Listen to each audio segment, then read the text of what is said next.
Hi, dear teachers, how are you?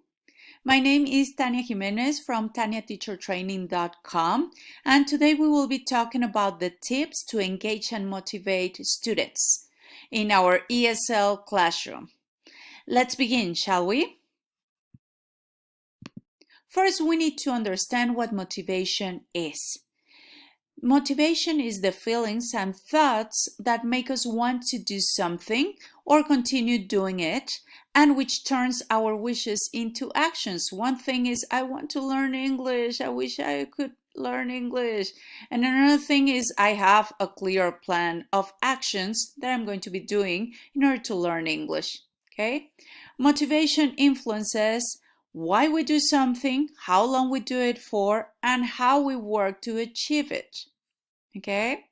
Now, according to research, there are 10 key areas in which we can influence our learners in order for them to learn more easily. Okay? So, first thing, the teacher. Then the classroom atmosphere, the task, the report, that is the relationship between teacher and students or among the students themselves. Self-confidence, their interest, their autonomy, the personal relevance of the lesson in their lives, their goals, and their culture. From all these areas, I will be covering 3: the teacher, the task, and the material involved. Why? Because according to my experience, if you take care of these 3 areas, you should do fine and you will have motivated students. Okay, the first one, the teacher. We need to understand who our students are and what they are doing there. Okay, it's not the same when you teach a student who is going to do international business than to a student who is a teenager. You need to understand what they are doing there. Why are they learning English? What is interesting or what is relevant for them? If you start from there, you can elaborate the materials that are personalized and they will be interested in your lesson. Always remember that. Find out about their goals since the beginning of the course. Okay? Now, beginning the lesson. You cannot arrive and start, okay, sit down, open your book to page 20 because nobody will pay attention to you. Okay? That's for sure. Believe me, I have tried. Okay, we need to start our lesson first by greeting students, of course, and then with the warm-up or lead-in. Remember the difference. The lead-in is a quick activity related to the topic that you're teaching. And the warm-up is a quick activity. Both are meant to engage students. It can be a crossword puzzle, it can be a riddle, a tongue twister, anything that engages students so they are ready to start with the lesson. Now, showing enthusiasm. If you don't show that you're passionate and that you're interested in what you're doing, forget it. They will be bored because they will sense that you are bored with the class you're giving. Now, being knowledgeable. We understand, teachers, that we are not perfect. We don't know everything there's to know in this world, but at least we need to prepare ourselves. We need to know if our TL, that is the target language, is a grammar point, we need to know as much as possible. We need to find out, we need to prepare our examples, etc. Okay? Because it shows when you are prepared, even if you don't know everything. Okay, you're allowed to make mistakes too. Okay, now stressing the positive over the negative.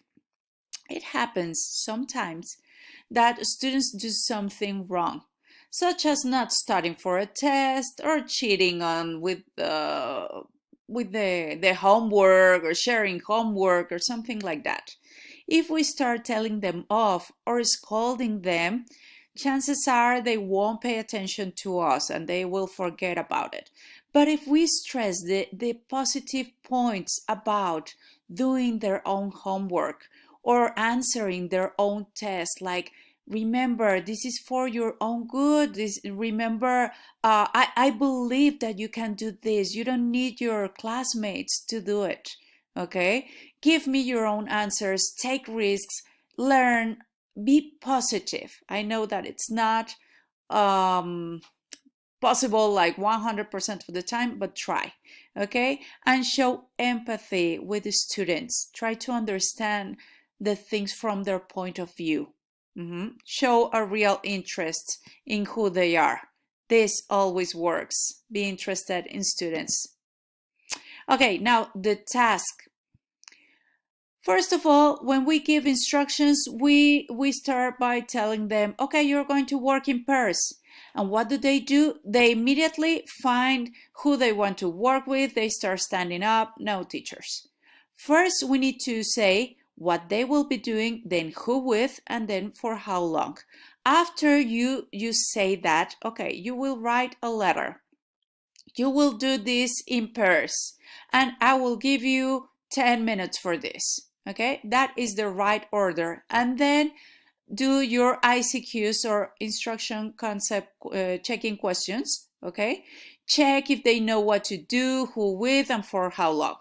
That's basic. Now, time yourself. Your teacher's talking time should be kept to a minimum. Always remember that. The length of the task. If you give them tasks that last forever, you're going to lose them.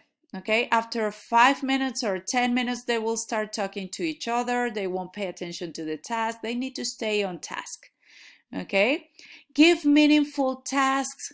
Teachers, please.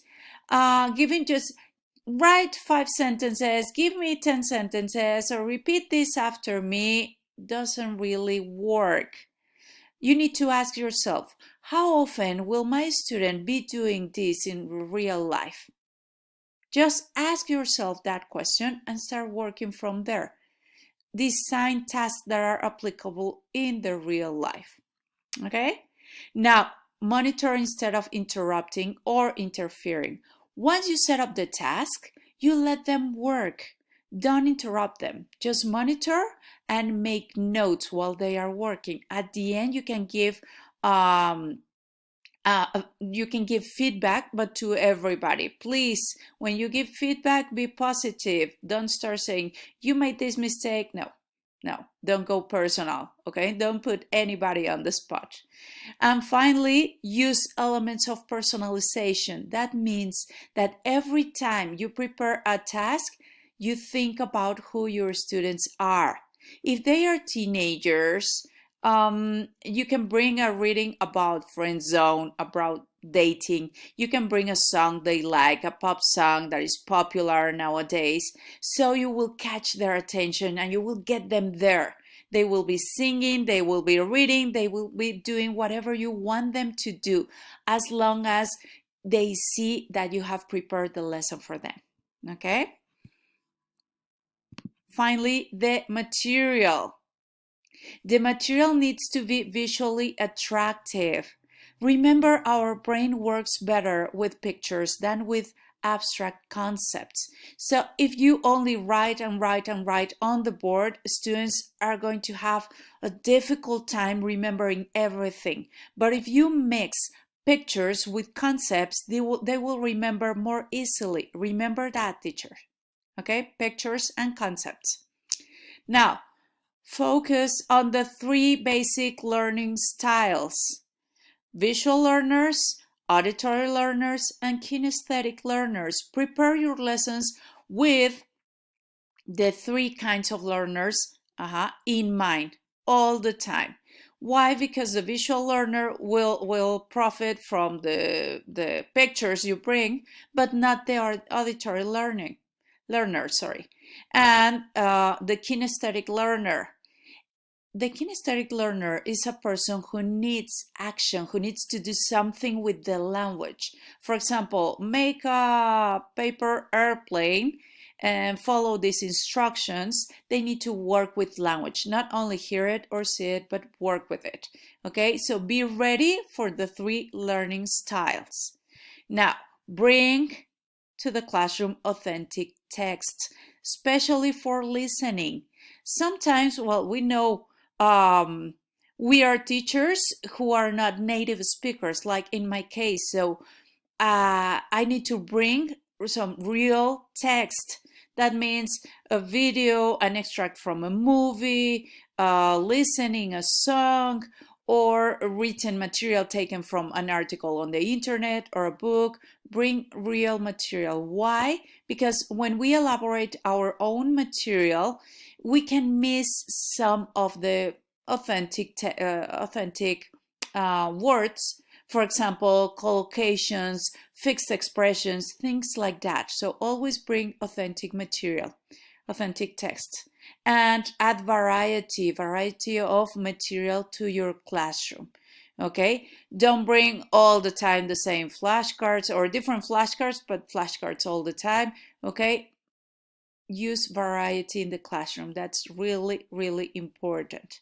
Okay, teachers. So we are covering, like I said, these 3 areas: the teacher, the task, and the material. So don't forget it, teachers. You can make the difference and you can motivate your students, but you need to be motivated first. Okay, well, my name is Tania Jimenez from taniateachertraining.com. If you have found this video, this material useful, give us a like and don't forget to subscribe.